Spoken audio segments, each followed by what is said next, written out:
बादलीत 3/5 भाग पाणी भरल्यावर तिचे वजन 15 किलो होते आणि 4/5 भाग पाणी भरल्यावर तिचे वजन 19 किलो होते. तर पाण्याने पूर्ण भरलेल्या बादलीचे वजन किती असेल? असिस्टंट प्री 2013चा प्रश्न आहे. पहिल्या वाक्याचा अर्थ लावूया. जर एका बादलीत 3/5 भाग पाणी भरल्यावर तिचे वजन, तिचे म्हणजे कुणाचं वजन असणार आहे? तर पाणी प्लस बादली. बघा, पाणी प्लस बादली. इथं पाण्याचे वजन म्हटलंय का? नाही. एका बादलीत 3/5 भाग पाणी भरल्यावर तिचे वजन म्हटलंय, म्हणजे या तिचे मध्ये पाणी आणि बादली या दोन्हीचं वजन 15 किलो असणार आहे. आता दुसऱ्या वाक्याने अर्थ लागतोय.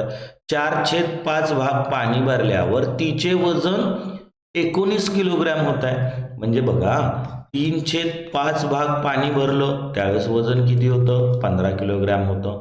4/5 भाग पाणी भरल्यावर तिचं वजन किती झालं? 19 किलो झालं. म्हणजे या ठिकाणी एकूण बादलीचे 5 समान भाग केले, त्यापैकी 3 भागात पाणी भरलं तर त्याचं वजन बादली सहित 15 आलं. आता काय आहे? तर एकूण बादलीत 5 भाग आहेत, त्यापैकी 4 भाग पाणी भरलं तर बादली सहित वजन किती आलं?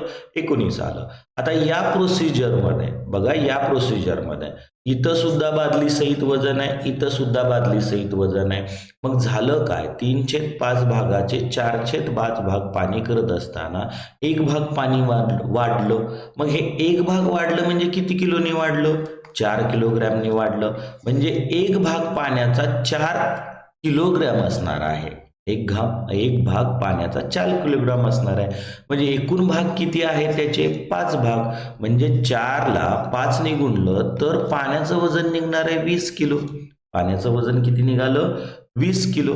आता बघा, लक्षात घ्या, पाण्याचं वजन 20 किलो निघालं तर एका भागात पाणी भरल्यानंतर आपल्याला वजन निघालं 4 किलोग्रॅम. पूर्ण बादलीतल्या पाण्याचं वजन निघालं 20 किलोग्रॅम. आता राहिला प्रश्न बादलीच्या वजनाचा.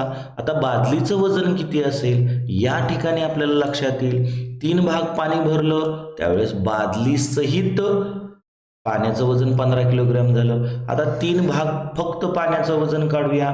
एक भाग पाण्याचं वजन किती आलंय? 4 किलोग्रॅम आलंय. मग 3 भाग पाण्याचं वजन किती येणार आहे? 12 किलोग्रॅम. आणि बादली सहित 3 भाग पाण्याचं वजन किती आहे? 15 किलोग्रॅम. म्हणजे बादलीचं वजन किती असणार? या 15 मधून 12 गेलं, 3 किलोग्रॅम असणार. म्हणजे बादलीचं वजन आपल्याला मिळालं 3 किलोग्रॅम आणि पाण्याचं वजन निघालं 20 किलोग्रॅम. 20 + 3 किलोग्रॅम 23 किलोग्रॅम उत्तर असणार आहे.